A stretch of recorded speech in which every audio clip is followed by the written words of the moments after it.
I am part of a family of rabbis. My father and his father and his father, at least for five, six generations that we know of, Mm-hmm. were all rabbis. And it was expected, and I was sent to a yeshiva, a religious school, and all the boys and all the brothers in my family, and there are eight of us, uh, went to rabbinical school.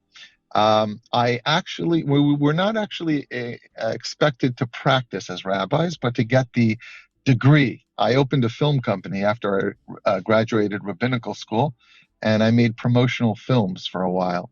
And the films I made were about Jewish organizations Mm-hmm. that were doing a lot of good in the world within the Chabad Hasidic community.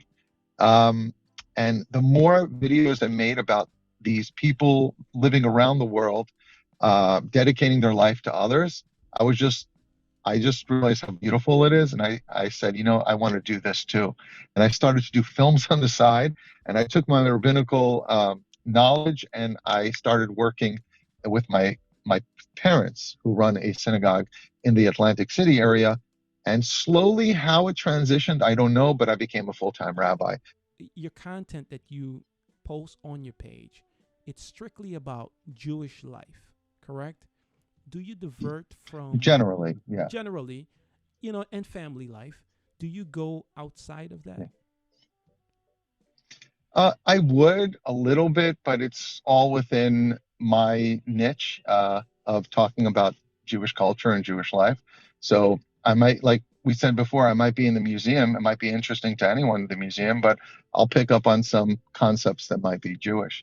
By the way, just to go back to that video with the hats, I was at a conference with 5,000 Chabad rabbis from around the world, and we all wear the black fedora, and you can't get it anywhere. The conference was in Brooklyn, so the hat store that sells these, there's only a few stores that sell this fedora, was doing like a sale. So I got this, like, I think it was the funniest clip. I opened the door of the hat store. There was like hundreds of rabbis online to buy a hat. There was like a sale. And I just yelled, "Hey, rabbi!" And the whole room turned around. And it was like a it was a bunch of bearded rabbis, like, "Hey, rabbi!" Everyone turned around. What about the fedora? Are you required to wear a fedora? Not necessarily. When a religious Orthodox Jewish person prays, we wear not just one head covering. Uh huh. I always wear my yarmulke, which is my regular head covering.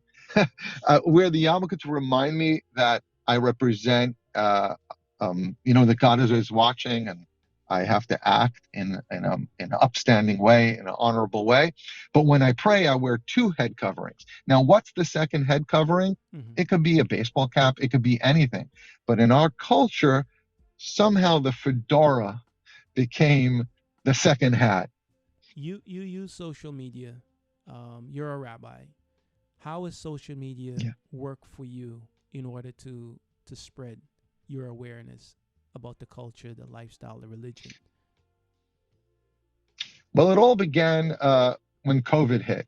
Mm-hmm. The first video I made was me locking my synagogue and giving a message to my community on Facebook about, right now, normally we're supposed to be worshiping God by going to synagogue. And now, in order to protect other people's lives, we are locking the synagogue and going home. And that's how we worship God. And I made this little cute video. I put it on Facebook, and it got a lot of traction in my little world. I didn't.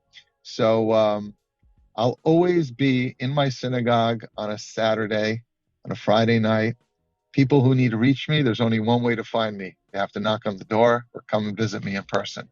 Got And you. so, while I hope to continue to grow the social media following, at the same time, one-on-one relationships and the ability to look at someone and speak to someone without any distractions is a very important part of life, and I think Judaism as well.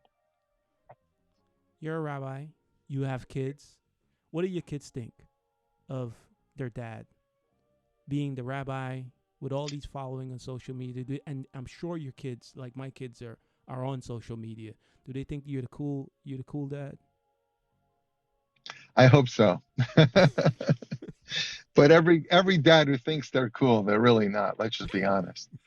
Are you always moving around? Are you always every time you get a chance, are you always taking an opportunity to educate people about Jewish life? I'm on the go all the time, and recently discovered the power of social media.